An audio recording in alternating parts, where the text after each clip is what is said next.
Ben, I think this episode is interesting to me because you're the studio director at the Conservative Partnership, which we love. We love CPI. So you're usually the guy behind the camera, behind the scenes, and you approached me, I think last week or the week before, about everything that's going on with the Southern Poverty Law Center. And I love that you did that because I've gotten to learn more about you. I thought you were just like an AV guy, but turns out you've made movies, you've done your own research. Tell us a little bit about the SPLC and what you discovered there. Sure. Well, yeah. Thank you so much for even wanting to have me on. I mean, so when we first spoke about it, I recommended some colleagues from my former employment, which before coming to Conservative Partnership Institute, I worked at Alliance Defending Freedom. I ran all their video production and their studio production nationally. That's a big organization, and they're very serious.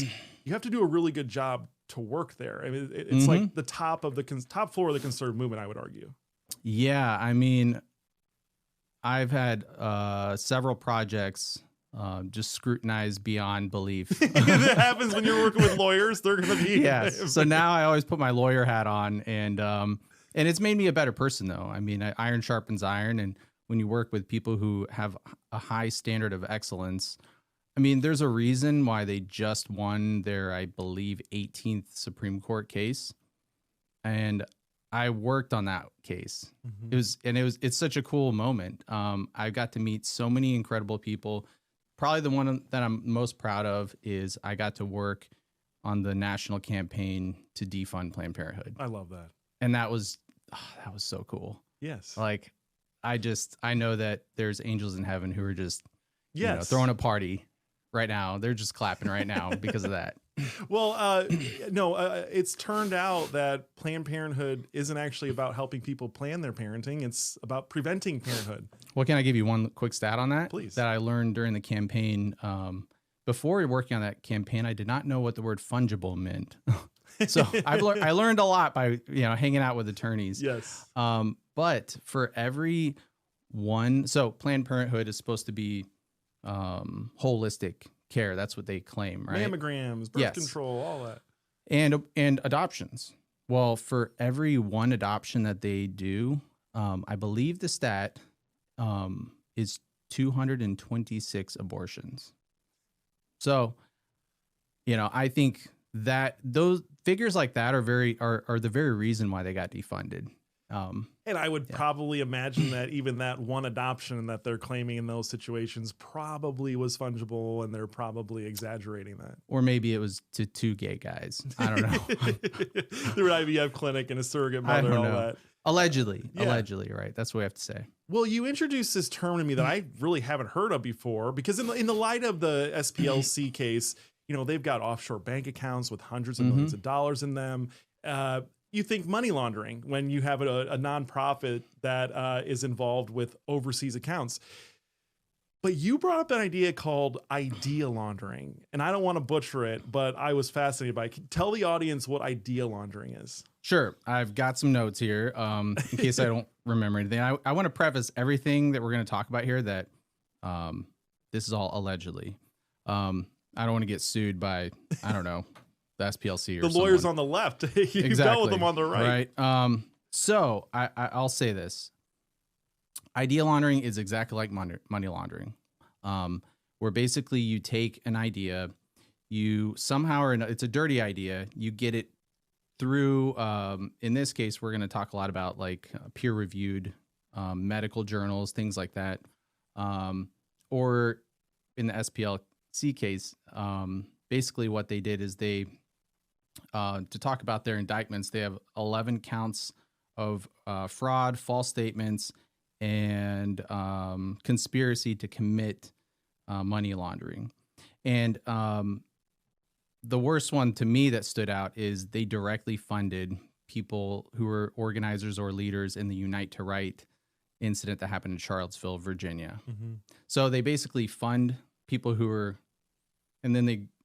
committing bad things, and then they turn around to their donors and they say, hey, we're the people who can stop that bad thing from happening, which we funded. It's brilliant, actually. If you think about, if you don't care about the outcomes, yeah. you don't care about your soul. If or you have anything no like that. ethics, you're not a believer. Then that is a fantastic way of cheating your way to the top. Yes. But we have standards here, and we are a country that is still governed by law, and that's not allowed. You can't do that. Now, so I'll say this: one of the reasons why, the moment I saw that, I immediately knew, oh, that's money laundering. I already knew that, but I kind of take it for granted because of the research I did. One thing I already knew about Southern Poverty Law Center is in 2016, they designated Alliance Defending Freedom as a hate group.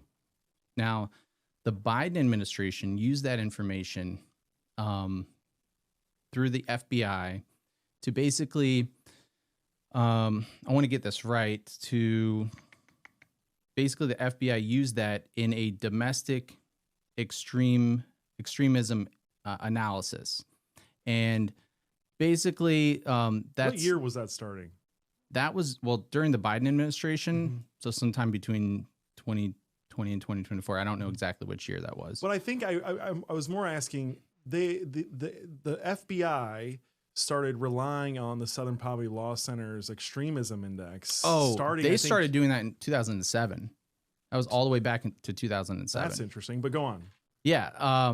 And so, yeah, to be fair, both sides of the aisle were in the administration during that time. But I do know that information was used. So basically they would go out and they would say, this is a hate group. The administration would use that information to put you on a naughty list. And that led, I know for a fact that Salesforce canceled ADF.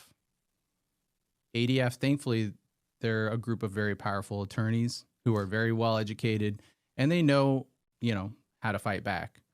And so that actually didn't completely go through, but they gave ADF a notice saying, you're going to be canceled. You have so-and-so amount of time. I just want to walk the audience through why getting canceled from Salesforce is relevant to ADF.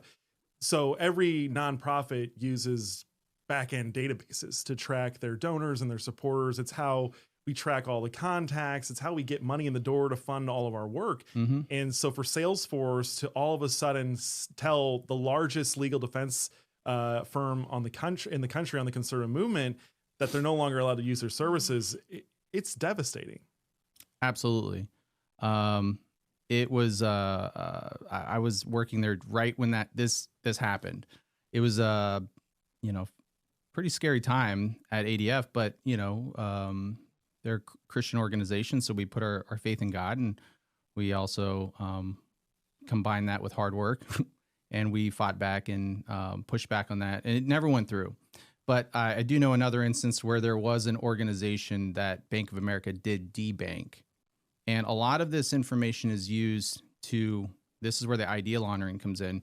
You're in a hate group, and then we're going to use that information where maybe Bank of America is going to say, hey, we don't stand for this. Now we're going to debank you. We're going to take away your banking rights, or we're going to cancel you. So those two instances happened. So that's how I already knew what was going on with SPLC. So kind of to take you to where I really learned about idea laundering, I was working on a documentary about this guy named Jim Demers. For the audience, who is this guy? He's a Canadian who in 1996, he's a pro-life Canadian. He stood outside of an abortion clinic, and he quoted from Article 4 of the American Convention on Human Rights. And what he quoted, you can look this up, it's Article 4 for the American Convention on Human Rights. He held up a sign, and he said, every person has the right to have his life respected. This right shall be protected by law and in general from the moment of conception. It's not rocket science. It's pretty basic. And that's actually... It's actually not very controversial. It's not. Me. It sounds pretty sound, and I think that's what a good person would say and believe. Yes, absolutely. And it's also international law. That's why he quoted it. Well, he happened to do this in in British Columbia, and they had just passed a bubble zone What's a law. bubble zone? A bubble zone is it's a pretty word for a censorship zone.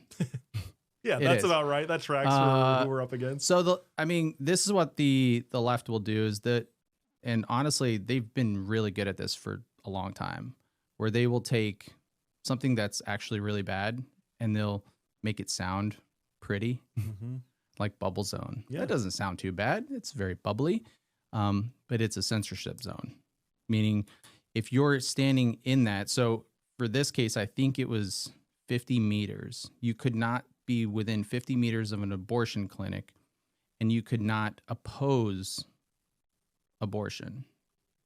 You were allowed to advocate for it. And this is where like my questions started. I like to ask questions. Before I became a filmmaker, I was an analyst for a Fortune 50 company. And so diving into big data and all this kind of stuff, that's kind of wired in me. So I asked some questions. I said, okay, so who decides what is approved and what's not approved? And the answer is the government. And anytime the answer to that is the government, that is a bad thing. Especially if it's the Canadian government. Especially, yes. And so basically, to kind of tell you a little bit more about his story, I want to keep this moving, but he was thrown in prison for 7 weeks. And it wasn't like he was thrown in a holding cell. He was he was put in the same block in the prison where they actually put murderers. They want him killed. They want to give him a death penalty. They also asked him, they coerced him and asked him to recant on to basically admit that he did wrong, and they would let him out. Struggle session. Marxism. Yeah. Now, I got to hand it. I went to Canada. I met him. I filmed him. Just amazing man. I mean, to have that sort of mental fortitude to say, no, you can do whatever you want to me. I mean, just just like the disciples had to go through that.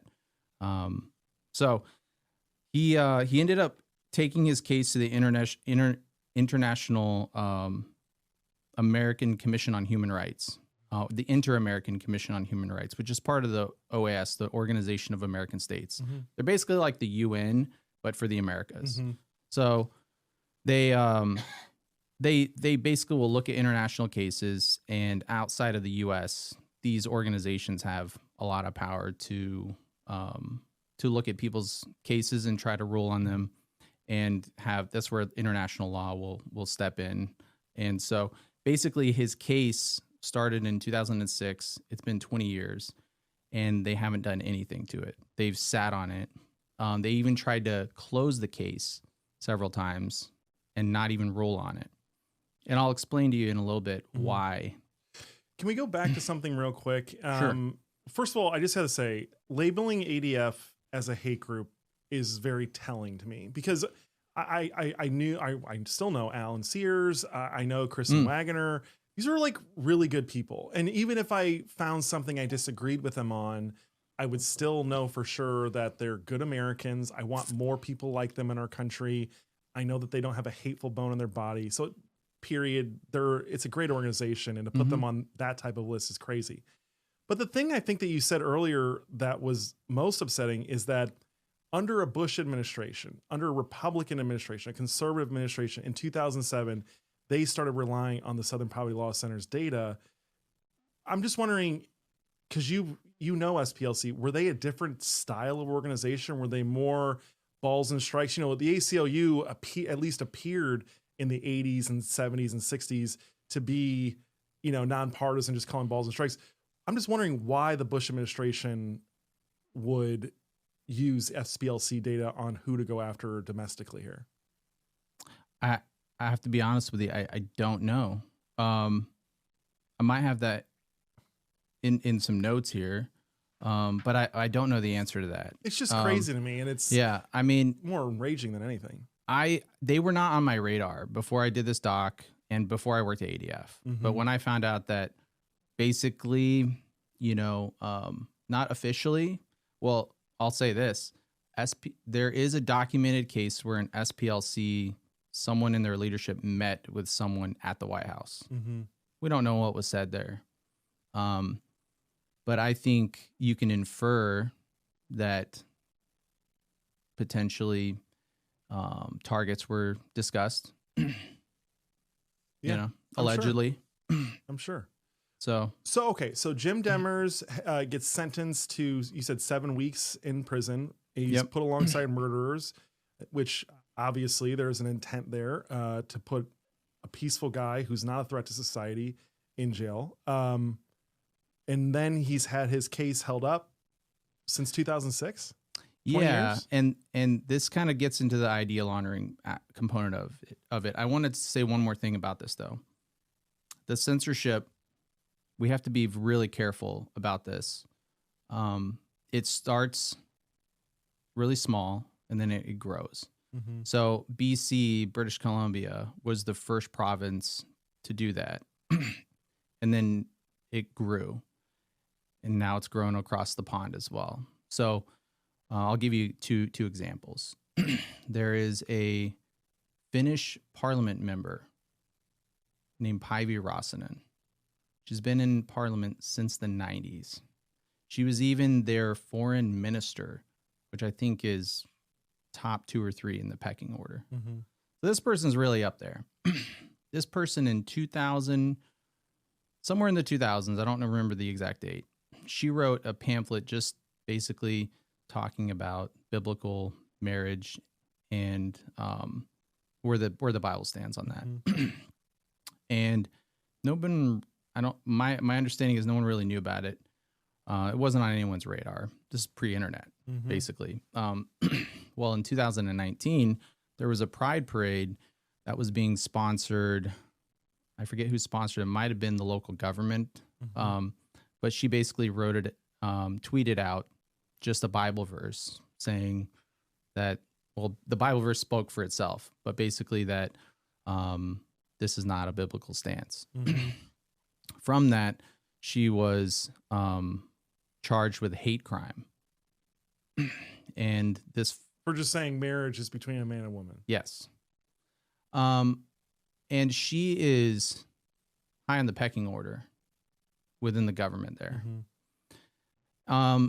We've seen this play out here in the U.S. Mm-hmm. where it really doesn't matter where you're at. If you don't like, that doesn't insulate you from being Mm-hmm. a target Mm-hmm. at all. No one's above the law, right? I mean, that's what we've heard until the shoe's on the other foot. Yeah, But go on. Sorry. Exactly. Unless you have bleach bit, isn't that what it's called? Right. That's right. We'll get there. Actually, I have that in my notes. All right. So then another lady and hate crime. Think of this. Would you? Well, I'll get basically if a country classifies that as hate speech, that's really scary stuff, Mm-hmm. right? I mean, in Canada, they even had Jordan Peterson. They ruled that he had to take to take social media training because the way he thought and stood up for beliefs didn't align with the government. Once again, viewpoint discrimination. I'll take you to the worst example, maybe in human history, because I don't know if it can get worse than this. Mm-hmm. Oh, I can tell you it can get worse. Okay. But go on. It's going to get worse. I don't know if it can get worse than this, but this lady in the UK, Isabel von Spruce, she's been arrested 2 times, maybe 3 times for thinking. She got arrested in a bubble zone outside of an abortion center for silently praying in her head. It sounds so stupid. Was she holding I have a to sign say it or twice. anything like that? No, she was standing there, just standing there in plain clothes. No signs, nothing. Just standing there being quiet. And people asked, what is she doing there? She didn't lie. She told them, I'm praying. And they arrested her for it. There's videos of it. You can go online. You can see the videos. It's so ridiculous. I have to repeat it because it's like, wait, there has to be more to that. No, she got arrested for her thoughts. And prayers. Yes. I mean, you have to ask, this is the UK. So if it was Muslims doing their call to prayer outside of an abortion clinic, who wins? I honestly don't know. I really don't know who wins that battle of the oppressed. Man, probably the baby killers, honestly. Yeah, I don't, dude, you just struck a chord with me. Don't get me started on that because if you're allowed to rape innocent children and get away with it in the UK, I think it speaks for itself. Yeah, well, they're not doing anything about that. I know we weren't planning on talking about that, but that. Well, and you get in trouble in the same way you get in trouble in the UK for speaking out about your daughter getting sexually assaulted and raped. I mean, you don't get the guy that did the raping and the sexual assaulting doesn't get punished. It's the person that noticed it, the person that spoke up about it. I do think, though, as you're talking about these bubble zones and the lack of freedom of speech, especially on abortion, I can't help but tie it to the trans industry, the $4.5 billion trans industry. And it's because, on one side, on the abortion side, you have these bubble zones, but then on the trans side of things, you have misgendering laws, you have the hate speech laws, and it's all geared towards more death, more sterilization, and the prevention of your family. The reality is, I think that these guys love abortion for whatever reason. I think you can make some assumptions about what their real motivation is for that. But at the end of the day, I think transgender is just a post-birth abortion. Oh, we couldn't catch this kid in the womb and stop him from living. So we're just going to make sure he can't have children down the road, or that she can't have children down the road. Well, they're stopping entire family lines through abortion and through this entire transgender industry. But that's not what this is about. We're talking about freedom of speech laws. I'll say this. It's really just an attack on you're created in the image of God. Yes. And you can go real deep on that. But that pretty much summarizes it, though. Yeah. All right. Yeah. So you got Canada, Finland, you got the UK. I'm sure, there are a bunch of groups and organizations around the world that do these freedom indexes. Where do they rank on this? Well, let me show you. I think we have a graph. I want to show you a graph. Yep. Okay. So all right, what does this mean? Well, this is actually the medal count for the last 5 Olympics. Oh, America's doing pretty good. Yeah. Yeah, Finland's not doing very good, actually. Is it actually the medal count? It's not. It's not. But you would think it. If I gave that to someone, I said, guess what these numbers are for? I mean, that might be something you would guess. Yeah. Right? If you go to the next slide, I'll actually show you what it is.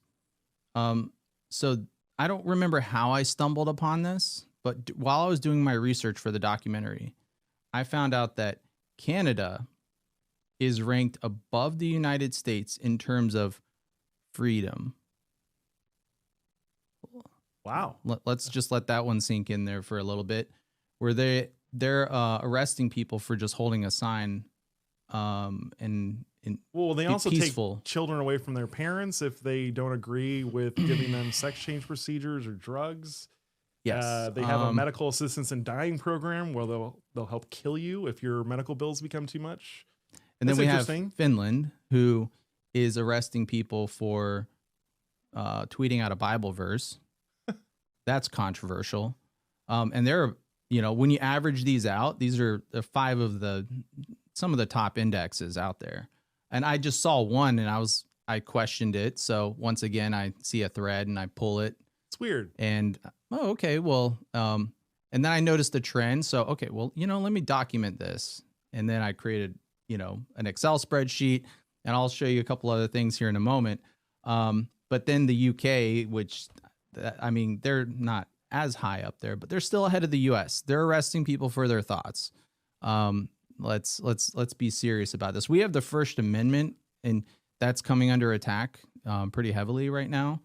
But we still have the First Amendment. So this is laughable. I mean, it's as laughable as someone suggesting that men can have babies.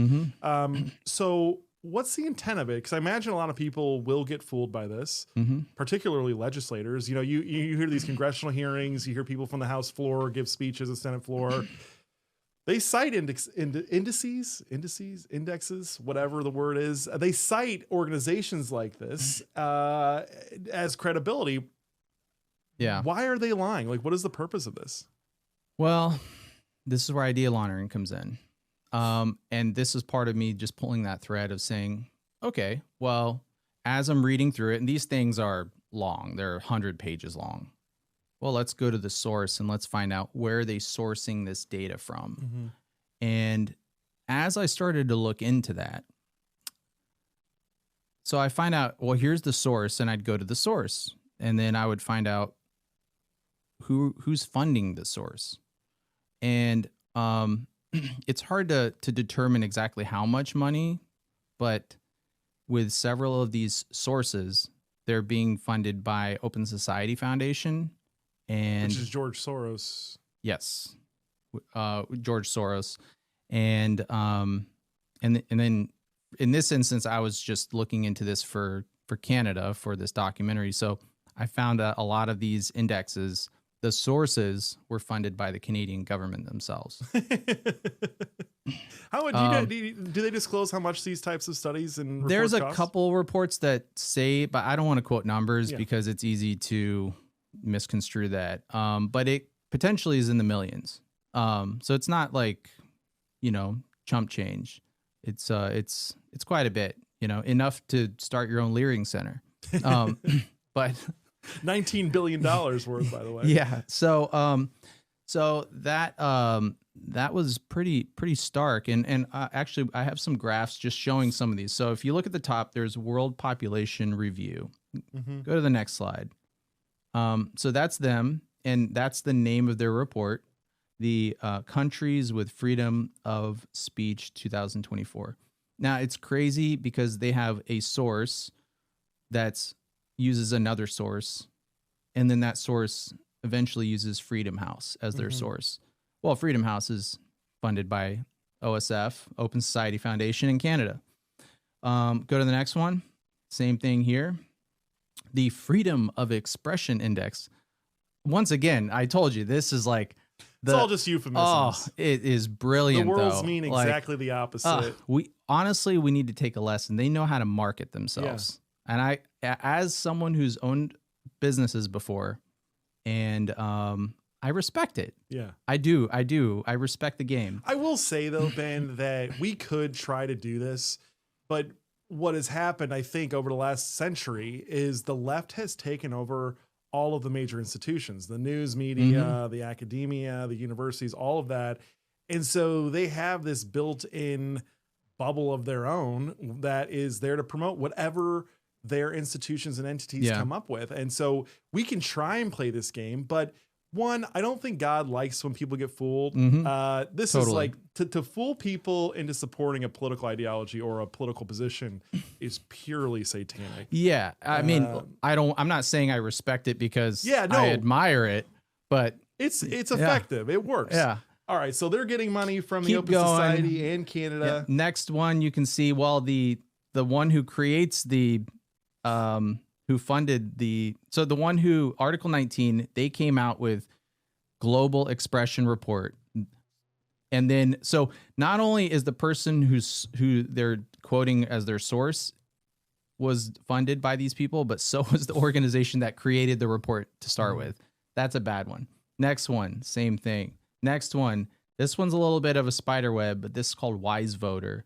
And basically, if you just keep going down the line, you'll find some dirty money in there. Now, wait. Okay. Cato Institute. That is supposedly a right-wing libertarian think tank, but for their product that they produce, they're getting it from Open Society Foundation and Canada. Two different entities are helping supply. Well, in this case, Cato Institute is not being funded by OSF or Canada, from what I could find. No, right? But they're relying on they're sourcing, so they're quoting information from VDEM and the Civil Liberties data set.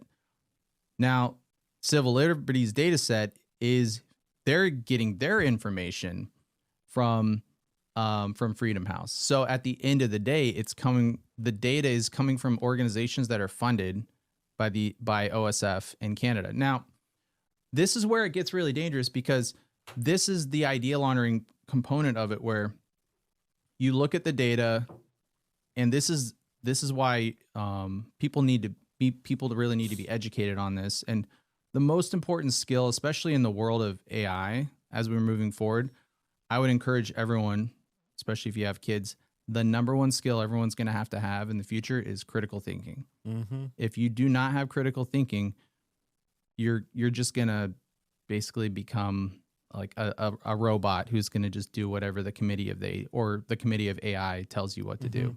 And so, because it's hard, you got to look at this, and what they rely on is that you're a busy person, you've got kids, you've got your dog, you just want something your life, to tell you the truth, right? You don't have time so to go and do you look research. at this and you're thinking they're relying on the fact that you're not going to be as committed as I was, and you're not going to go down there and you're not going to find the sources and see that there's a lot of questions to be asked about where the intentions are behind this.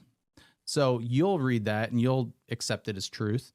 And if you believe something long enough, even if it's a lie, you won't even know the difference between truth and lie. But I want to get back to the DOJ, because that's where a lot of this activity is going. But what's crazy, I mean, because I do a lot of media, and they have, I think, 4 or 5 organizations all producing mirrored reports showing that these other obviously anti-freedom nations are ranked higher.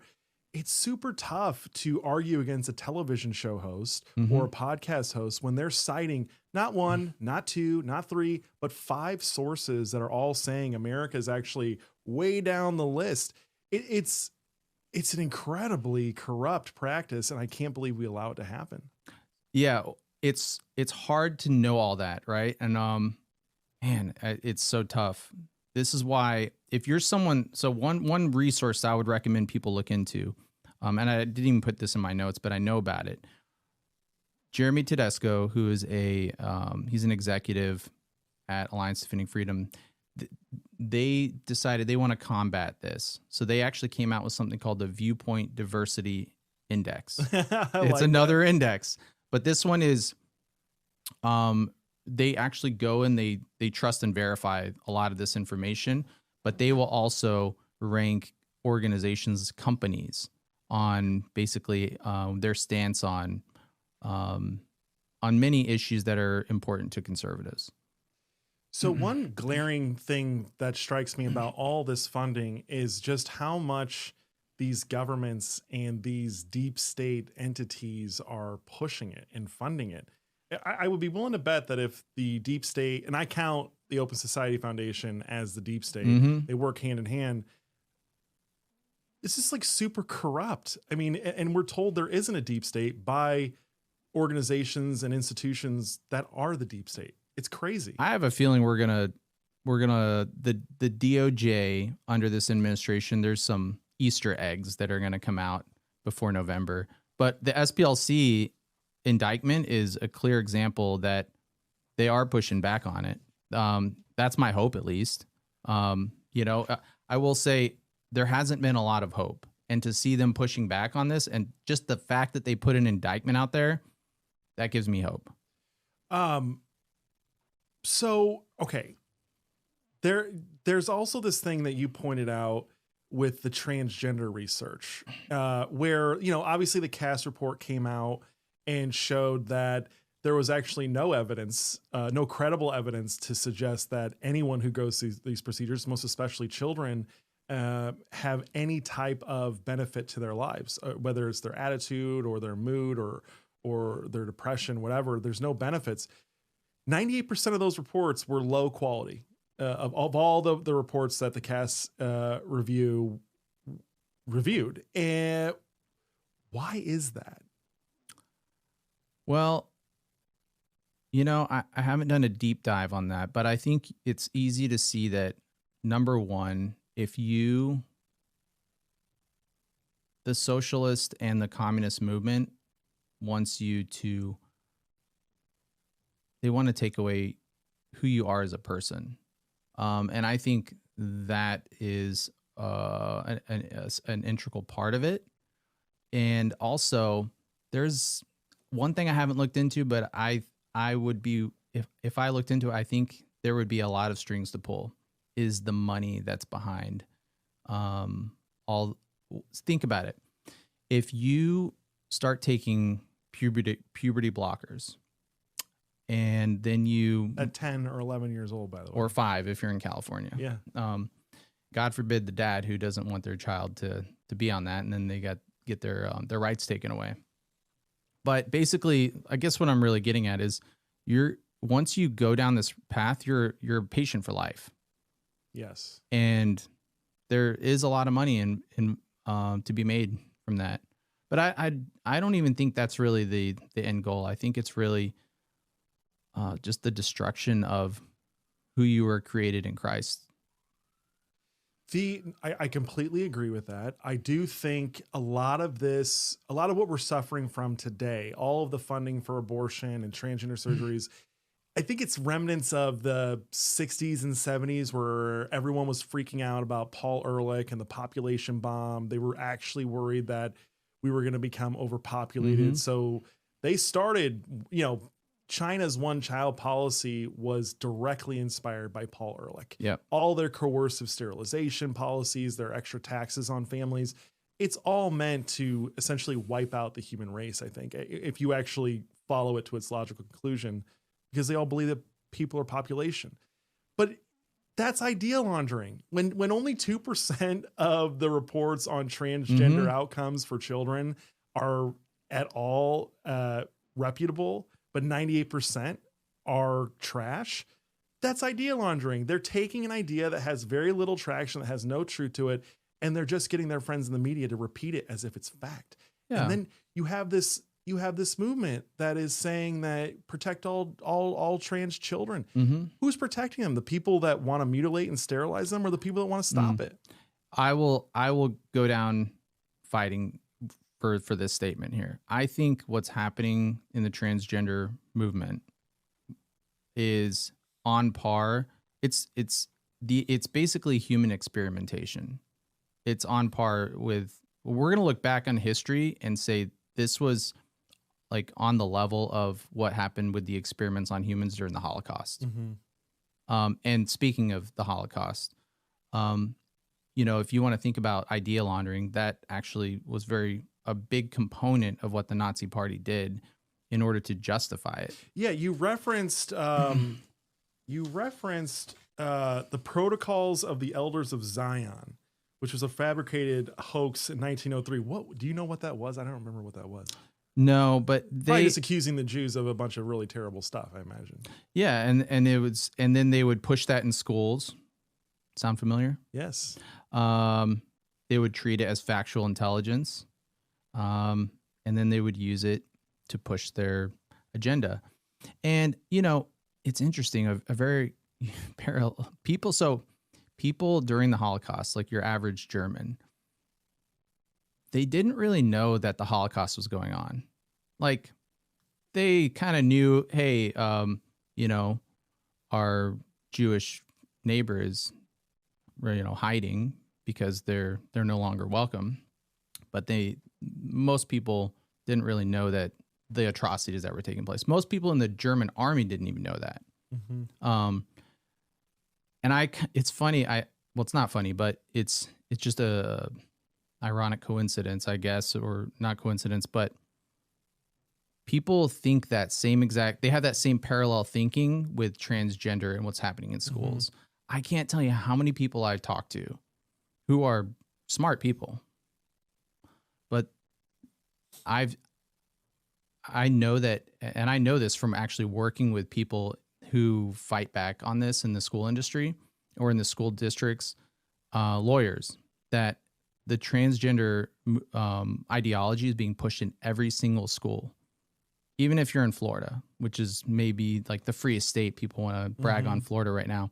It's happening in every school. Mm-hmm. But people are still in denial that it's happening, just like they were in denial that, people were being murdered and experimented upon during the Holocaust.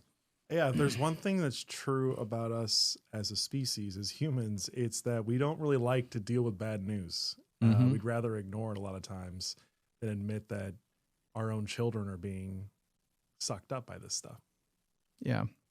I mean, people will. So the movie Cliffhanger, have you seen that movie? Yeah. A long time ago. With Sylvester Stallone. It's a good movie. Yeah. It's actually based on true events. I'll get into that later with you. But anyway, there's a scene in the movie where they, there's a rabbit and they shoot at the rabbit and they miss. And then the rabbit comes out and it's a little cute moment. The original cut for that movie, they shot the rabbit. The rabbit died in the original cut. Mm-hmm. They screen tested it with people and they were like, we can't, like, people were like, I will not watch this movie if you kill an animal. And I say all this to say, so they had to go back and they had to reshoot the whole thing. Sylvester Stallone actually paid for it out of his own pocket to reshoot it so that way the rabbit did not die. I say that for this. People care more about that than the mutilation of children. Mm-hmm. And that's a terrible thing to say. There's also this thing, though, that like you're the bad guy for showing the pictures of what happens, right? Like you see this at the March for Life every year. And I will tell you, it is gross. I don't want to look at it. But the people that show the pictures of abortions or the people that show the pictures of children being mutilated and having their bodies mutilated and destroyed, they're the bad guys in society. Like they're the ones that society doesn't want to deal with because they're trying to force them to deal with a horrific and atrocious truth that's happening. It's never the guys actually doing it that are in trouble or get blamed for it. Like we're just the messengers. And I think that that's essentially the same dynamic without a real cause for the bunny that gets shot in clip. Yeah. Now, one thing I wanted to point out about idea laundering, we're talking about like really complex, deep state ways on how it's happening, but just on a very simple level, I would venture to say most people who are going to watch this, most of your audience, at some point or another, they've been in a conversation with someone and they've had a discussion or a debate or whatever you want to call it to whatever degree it is. And someone has pointed out, well, this one study says this. And like you said, in the moment, it is really difficult to counter that when someone quotes a study that was done. You kind of need like an army of conservative activists to just say, I don't care about studies. I don't need a study to tell me that it's okay to transgender a kid, right? Like, I don't need a study to tell me that killing babies is actually okay and it's better for I'd rather a worse economy. I'd rather a more, that's one of the justifications for abortion is they say, oh, well, these kids would have just sucked off the system and they would have been criminals themselves. I don't know. That sounds a little bit like, prejudgment and discrimination to kill a whole class of children just because they're unborn. And they might rely on welfare. They might commit crimes. But that seems to be the thrust of what a lot of these people think is it's okay to dispose of people that might be inconvenient. They're not even inconvenient yet. They might be inconvenient.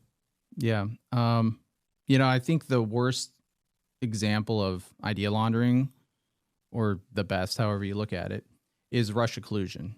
So yes. the Steele dossier. So just to kind of walk you through the circle here, the Clinton campaign or the DNC, both, they funded opposition research through Fusion, GPS, the Steele, and they basically is a fake dossier. Most people already know about this, right? But I'm just walking you through like the loop here on how it gets back. So that was used by the FBI to obtain FISA warrants. And then that was published by BuzzFeed. And then 2 years of nonsense, impeachments, you name it. I would venture to say that might have been the start of TDS. And now we have 3 assassination attempts. Charlie Kirk is dead. People have serious rage over that. You could make the argument that might have been one of the beginning points of TDS. Well, as you were talking about the Russia collusion hoax and information or idea laundering, I just did a quick search on Grok. It's found that more than 533,000 web articles published pushing the narrative that Trump colluded with the Russians. I mean, how many articles do you think are on the Durham report, which found that actually wasn't true at all? Probably a handful. Here's the thing, though. So if you say something that's not true long enough, you'll believe it. I think that's the point of it, right? So I remember, I don't know if this is true or not, but somehow or another, someone told me when I was a kid, I actually lived in Brazil until I was 5. Someone told me that I caught a spider that was this big. Now, they might have said this big, but I'm like, 5-year-old brain. Kid, yeah. Oh, it's this big. Yeah. So I'm thinking, I caught the world's biggest tarantula, and I had it as a little pet in the backyard, and I would bring it little like crackers or something. He was my little friend, right? Mm-hmm. I don't know if that actually happened or not, but I told myself enough times as a kid to now as an adult, I just don't know. It could be true. It could not be true. Who knows? You gaslighted yourself. Exactly. And so that's the thing with the Steele dossier. They said it so much that now that you come out and you say, yeah, it's really obvious that did not happen. There's actually a lot of proof behind it. People will still deny it. Yeah, whatever. That's just propaganda. So you gaslight someone enough, they know that they're being gaslight, maybe, but now they question even the truth, because they're like, well, if this is happening on that side, you guys are probably doing it too. So the Durham report's not true. And now nothing is true. Yeah, well, now the SPLC indictment isn't true, right? Right? No, they weren't funding and propping up and creating new white supremacist groups. Yeah. They were funding informants. Which, by the way, goes back to Trump was actually telling the truth. Then, if there were informants on the right side on that, on both sides, technically there were good people on both sides. If there were informants on the white supremacist side. So anyway, I'll say this though, I'm a believer. And I would venture to say most people who follow you are, and if they're not, that's fine. But I would say it's people who believe in this kind of stuff. I wrote this down. Have you seen those people who think like the assassinations were a hoax? Yes. Right. Do you shoot guns at all? Yeah. Okay. It's absolutely impossible to fake the first assassination attempt where Trump actually got shot. Yeah. It is actually impossible. Yeah. That was an act of God. If you know anything about guns, like it is impossible to do that. Mm-hmm. I will venture to say this. Once again, I'm impressed by people's like craftiness with marketing.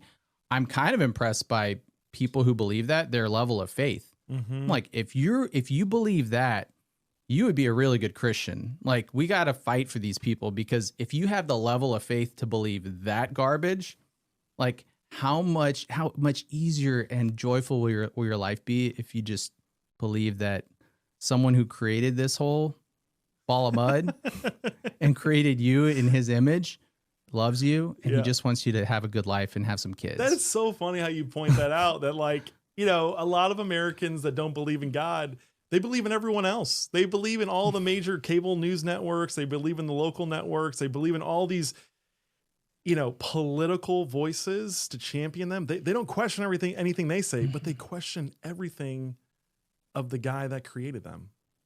But it still requires faith. It does. Faith and fear has the same definition: believing in something you cannot see. And it's just a matter of what you want to believe in. Okay, I want to ask you this because I can't figure it out. But what I noticed ever since the SPLC indictment came out, there has been this gaslighting effort to actually, oh no, they were just paying informants and, they weren't actually doing all this crazy stuff. But I've also seen a lot of this coming from supposed First Amendment groups defending SPLC, when the reality is that SPLC couldn't be less supportive of the First Amendment. I mean, if you don't even support people's ability to disagree on what a man is or what a woman is, like we support that apparently. Like I don't want to put transgender advocates or I do want to put the doctors and the industries and the people profiting from mutilating kids in jail, but I don't want to put them in jail for what they believe or what they've said publicly. I just want to put them in jail and take away their licenses for mutilating and sterilizing children. Yeah, for their actions. What is with these First Amendment groups all defending Southern Poverty Law Center? That's weird. I haven't seen them, like these First Amendment groups. I don't know who you're specifically referring to. But I will say that I have firsthand knowledge of them through idea laundering, taking that the government adopting it and then the government using that to put you on a watch list, and then organizations using that to censor you, cancel you, or debank you. Mm-hmm. I've seen it firsthand. So yeah, I mean, I can tell you what I've actually seen, and those people can try to give them the benefit of the doubt, but I mean, I've actually seen it and I've been through it. So I got to ask you, Southern Poverty Law Center indictment has come out. I'm sure that left-wing advocates and opponents of First Amendment rights are all now going away because they've been exposed. They're not still trying to pass legislation, are they? No. Yeah. I mean, you know, to kind of bring this, how does this impact? So I live in Virginia. Mm-hmm. You live in Virginia. I live in Virginia. If anyone's been following anything in politics, you know, we were talking about gun rights just a moment ago, or just do you shoot. Gun rights have been under major attack in Virginia, and I bring this up because this kind of comes full circle. At least for me, I see the threads. So Virginia passed House Bill 909, which creates a bubble zone around polling centers, but it also includes absentee voting centers, satellite offices, and election-related facilities. Might I add that these are unmarked locations. So someone who is legally carrying a firearm can unknowingly be breaking the law by walking through one of these bubble zones. Wow. Now, this might seem like an innocent thing, and I followed this like there were several, like dozens of gun bills that were passed in Virginia. Some people who I follow who have been tracking this, or they'll like rank them on S tier, and you know, you've seen those tiered lists. This one didn't fall very high on the list. They're like, well, this one's not that big of a deal. It won't impact that many people. The enemy is playing the long game. Mm-hmm. This is the beginning of a bubble zone of censorship.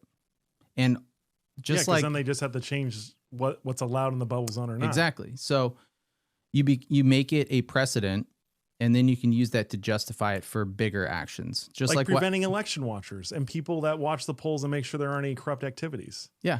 This happened in Canada. The first bubble zone was in British Columbia, and now the whole entire country basically has that. And so it's not a little thing. These are infringements on our First Amendment and our rights as Americans.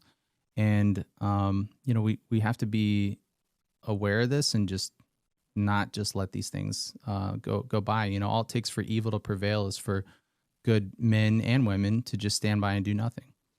So to kind of summarize my takeaway from this on what idea laundering is it's essentially political and policy gaslighting, a very intricate and complex system to push unpopular, tyrannical ideas on people and get them to think that, one, it's the right thing to do, and two, everyone else is behind it. Is that a good summary?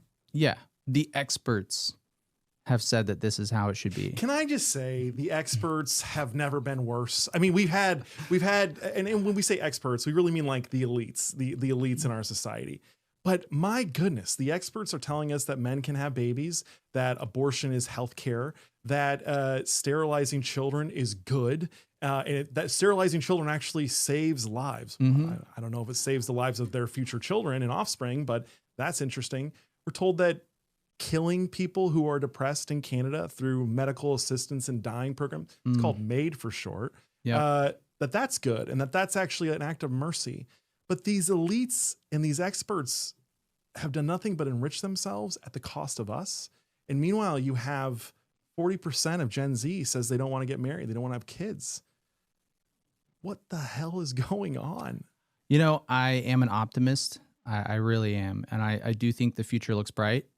And I think that, well, for starters, we are, as a believer, in the gospel, I already know how this game ends. I already know the final score, right? But what I want to do is be an advocate for this. I try to educate people because every day that I don't perform at my best and you don't perform at your best, and every day that I equate this to when I used to play sports. Whenever I wasn't training, someone was getting better than me. And when I'm not advocating for these things, someone else is advocating for the opposite end of the argument. So every life really does matter. This is not the other side of the argument. No life matters, but every life is precious. And to me, it's worth, diving in, educating myself and having a conversation with you about it, because maybe that's going to spark one person to just level up their game a little bit so that way they can educate themselves, and maybe they're going to have an impact in a greater way because of that. Well, I will tell you that I'm also optimistic and hopeful. What I've been advising my family and my friends, including my children, is just prepare for suffering, prepare for sacrifice, prepare for persecution. We know what happened to our Lord, and he was very clear that if the world hates you, we should know that it hated him first, and that if the world's going to reject him, it's absolutely going to reject us, especially the more that we stand up for him. And we just have to get comfortable with that. And that's okay. Millions of Christians have been brutally murdered throughout history. Others have been starved and lost their lives through famine and government oppression. This is just kind of part of it. And that's okay. We have had, I think, very blessed lives in our current era. And we, our human suffering in America, I think, has been very low, especially compared to the entirety of human history. But I do think that very, very rough times are ahead of us, but that's okay, because we have God on our side. At least I want to be on his side. I'm trying every day to be on his side. But I think that if we can get used to the small offenses, the medium offenses, the big offenses, if we can get used to human suffering and sacrificing and persecution, nothing can stop us. And in fact, that's kind of the history of our faith. Is the Romans tried to wipe us all out. The Persians have tried to wipe us all out. Every major civilization has always tried to go after the Christians, and they always fail. And that persecution, that suffering, that sacrifice, it leads to an explosion of growth in the church, I think. And it's because at the heart of Christianity is love. And there really can't be love without sacrifice, without suffering. Suffering and sacrifice is actually how you prove love and how you really put love to the test. And so I just encourage everyone, pray your butts off, ask God for his mercy, ask God to help save this country. Because I think that's where I've reached, is that the system is so broken, it's so corrupted, that the only way we're going to get out of this is through God's help. And I don't think there's anything wrong with admitting that. Yeah. No, I think you hit it spot on. I have a feeling like you're wrapping up. So if you don't mind, no, please. Can we end on a good note? Oh, please. Because we've been talking about good stuff, but it's a heavy topic. Right? It is heavy. So I have a video for you. Oh my gosh. Yeah. What is this? Let me put my in-ears in. All right. So a few weeks ago, you had a party at your house. Yeah. For your new baby. Yeah. Baby number 8. Baptism. Yes, it was cool. And I was very fortunate enough to get an invite. Yeah. And I just brought my camera. I took some pictures. Very good photos, by the way. Thank you for that. And so that was like the only thing I didn't plan for. We had like a punk rock band. We had a balloon artist, a face painter. We had 5 guys catering, everything except for the photographer. But then you came and showed up and took all the photos. It was great. Well, I don't know. The Lord will provide, I guess. Right. So right. I just showed up and took some pictures. I sent them to you. And then somebody made some AI photo of some kids in your treehouse. Yeah. Yeah. And you sent it to me thinking, dude, this is awesome. I said, no, but it was very like, it was like an album cover. Yeah. And I quickly wrote some like lyrics. I was like, yo, Schilling, like I want to hear the album next. So when's the album coming out? And little do you know is I actually made the cover song for it. Oh, that's so funny. I can't wait to see this. All right, let's play it. Here we go.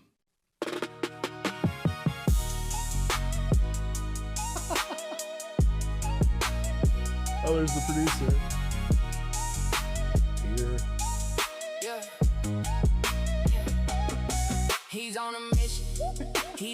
mission. He's a leftist villain, killing woke daydreams while he cool, steady chilling. Apron on, flames up, whole crew out grilling. Backyard full of babies, whole scene just living. They talk big online, but the vibe ain't convincing. Baptized by God Schilling, straight winning. And there's the album cover right there. I love this. This is the first ever, not just on the Terry Schilling show, but like in my entire life, no one's written a. What type of genre of rap is that, by the way? I would call it trap.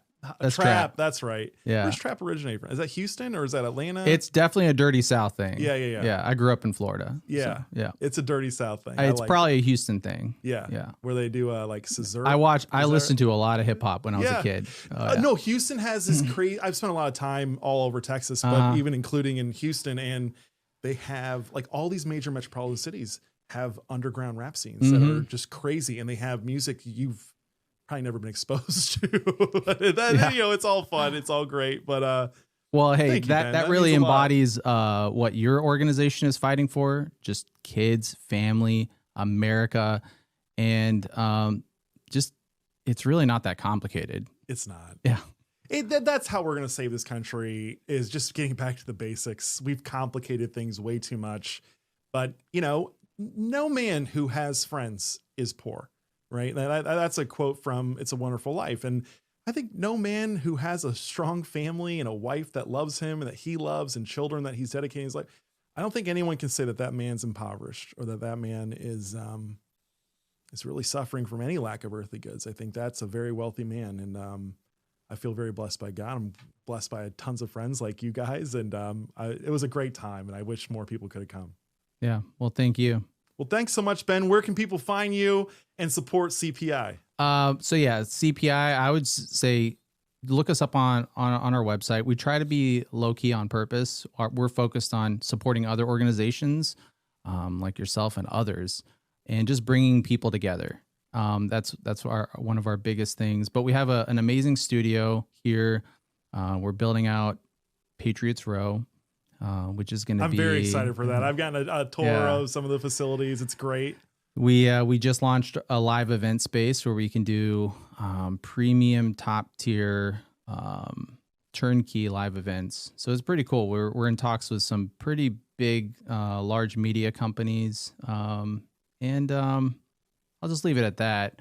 As far as me, I guess you could find me on Instagram or LinkedIn or whatever. I'm not super active. I try to just, I'll say this: the ethos I try to instill in my team is in Exodus.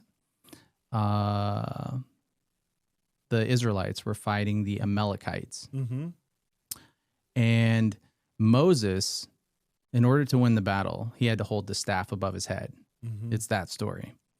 And his hands got tired. And so Joshua and Aaron came by and they held his hands up. And that's the only way they could win the battle. And I kind of equate that to us. What we do here is we're not in the front lines, like in the front paper. But we are holding up the conservative movement to make sure that we can win the battle. So you might not hear about us all the time, but we are holding up the staff and we are making sure that we are equipping the people who are fighting to win. Well, I know that we've been working with you guys and benefiting from all of the things you provide for the movement and organizations like us for I feel like a decade. We're huge fans of Senator Jim DeMint and Mark Meadows, and you have a whole amazing crew here. And I can't tell you how grateful we all are at American Principles Project, and I know of dozens of organizations who feel the same way. So thank you for coming on, and thank you for all you do. Yeah, thanks.